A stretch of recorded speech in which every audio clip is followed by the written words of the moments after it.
Ya, pemirsa, madu terkenal memiliki banyak manfaat untuk tubuh dan memiliki rasa yang manis, namun berbeda-beda daripada gula dan pemanis buatan. Untuk membeli madu di pasaran atau online, konsumen perlu berhati-hati, sebab tidak semua madu yang dijual itu asli, banyak juga madu palsu atau oplosan. Dan berikut kami tampilkan cara membedakan madu asli ataupun palsu.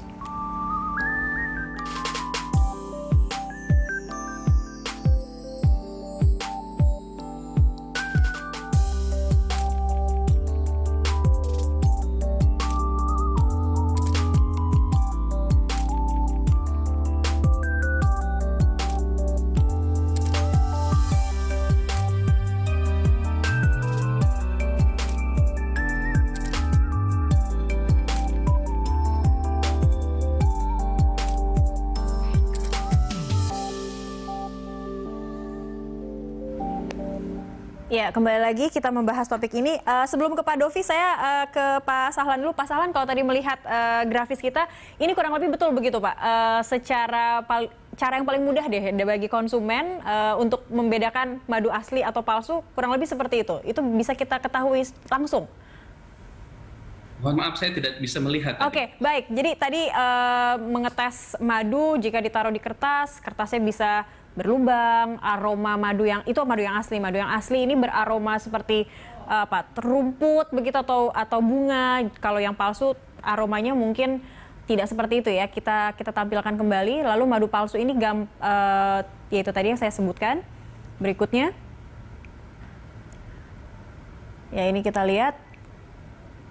Madu asli jika dipanaskan akan terlihat seperti karamel, tidak lengket di tangan. Sementara kalau madu palsu dipanaskan ini akan berbusa dan lengket di tangan. Nampaknya kan itu cara yang mudah begitu ya Pak Sahlan ya untuk membedakan asli atau palsu. Tapi sebenarnya dengan keanekaragaman jenis madu, apakah semudah itu juga kita bisa mendeteksi asli ataupun palsunya? Jadi tadi mungkin sudah saya sebutkan bahwa pemalsuan madu pun semakin lama semakin kreatif ya. Oke. Ya, jadi artinya metode-metode yang ada tadi kan base-nya chemicals ya.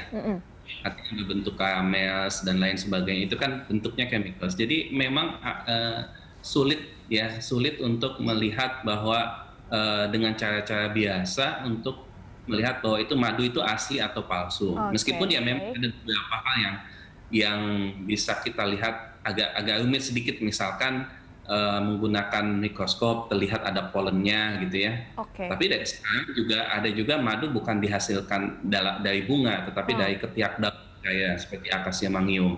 Itu mungkin polennya jadi tidak ada begitu. Artinya ya memang tadi studi secara komprehensif diperlukan. Maksudnya seperti tadi kalau sudah dicurigai ya udah mendingan dimasukkan atau ditarik dari peredaran, tidak dikonsumsi begitu. Begitu. Oke, baik. Jadi kalau saya sih punya saran untuk masyarakat begitu ya. Bagaimanapun juga kita pasti pernah lah melihat atau menemukan madu asli ya. Nah, terutama untuk yang tidak multiflora. Jadi artinya misalkan madu mangga gitu atau madu randu misalkan yang sekarang terkenal. Nah, coba dirasakan gitu ya beberapa kali dikonsumsi. Nah, kalau sudah terlatih itu nanti akan bisa membedakan. Kalau misalkan itu palsu atau asli dengan jenis yang sama ya, dengan jenis madu randu. Baik. Artinya kalau sudah biasa mengkonsumsi rasa atau mungkin kalau yang mass production dengan merek yang sama atau jenis yang sama, disarankan mungkin lebih memilih madu itu saja begitu ya, karena variasi yang banyak, siapa tahu yang kita konsumsi malah madu palsu. Tapi intinya adalah jika kita mengkonsumsi madu yang mungkin oplosan atau yang palsu, efeknya itu jangka panjang atau bisa dirasakan kontan oleh tubuh, Pak Sahlan? Tergantung ya Bu ya. Seperti yang tadi pemalsuan. Kalau pemalsuannya dari bahan-bahan, kan ini kalau pemalsuannya dari bahan makanan dan makanannya food grade, mungkin tidak terasa dalam waktu dekat begitu. Tapi kalau misalkan tadi ya, contohnya sampai ada terasa mual-mual dan lain sebagainya, saya yakin di dalam bahan bakunya itu juga sudah masalah begitu. Oke. Tapi sampai menimbulkan kematian itu resikonya sebesar itu kah?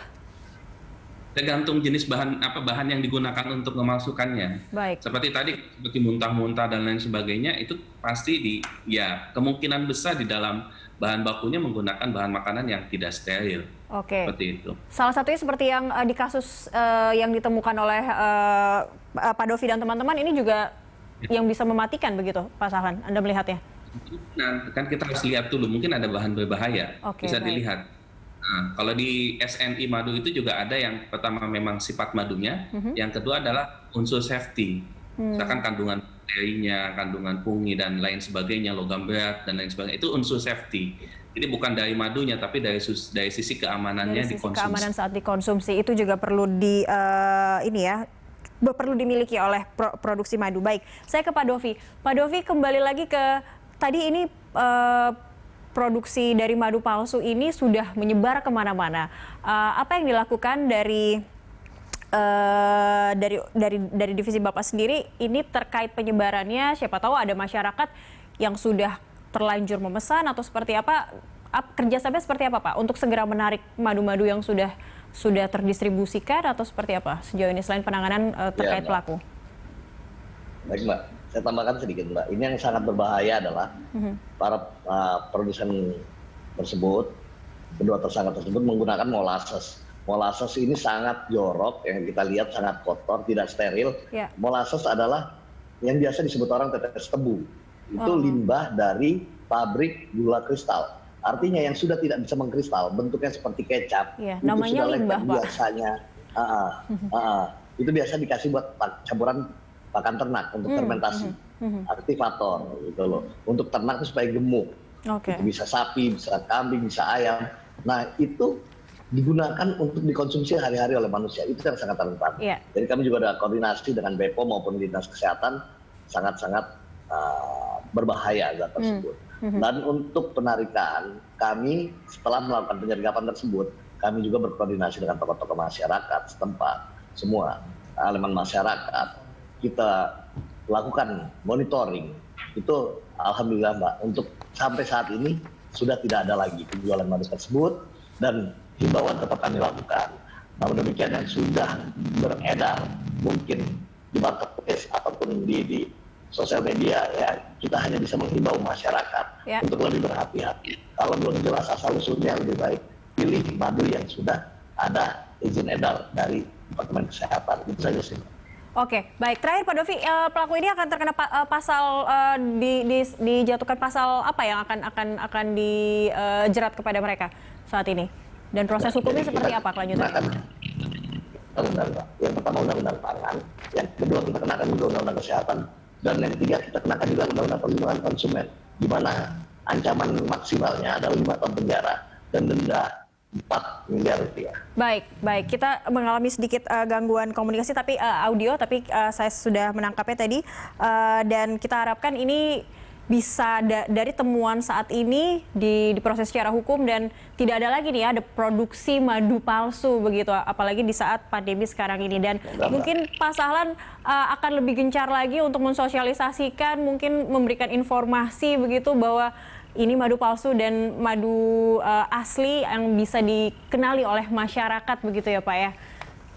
Ya betul. Ya, kebetulan kami sekarang itu di Asosiasi Perlebahan Indonesia juga, yang itu menjadi bahasan kami saat ini. Baik. Nah, memang diharapkan ke depannya bahwa untuk madu ini bisa ada yang disebut dengan traceability dan authenticity. Jadi ini bisa dites kemana awalnya, kemudian authenticity ini sumbernya apa. Misalkan sumbernya dari bahan apa gitu kan. Karena sekarang pemalsuan ada yang nomor 3, Bu.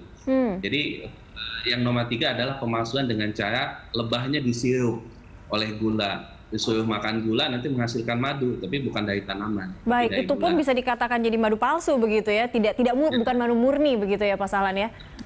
Baik. Ya, seperti itu. Dan itu sekarang lagi marak juga sebenarnya, dan itu dijual dalam bentuk madu dalam sarang lebah. Itu juga hati konsumen, karena bukan dari nektar tanaman, jadi bukan dari tanaman, dari gula, jadi si lebahnya dikasih makan gula. Dikasih makan gula.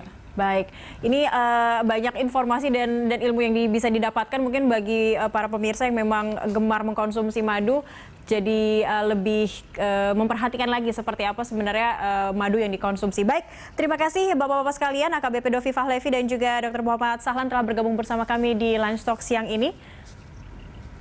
Sama-sama.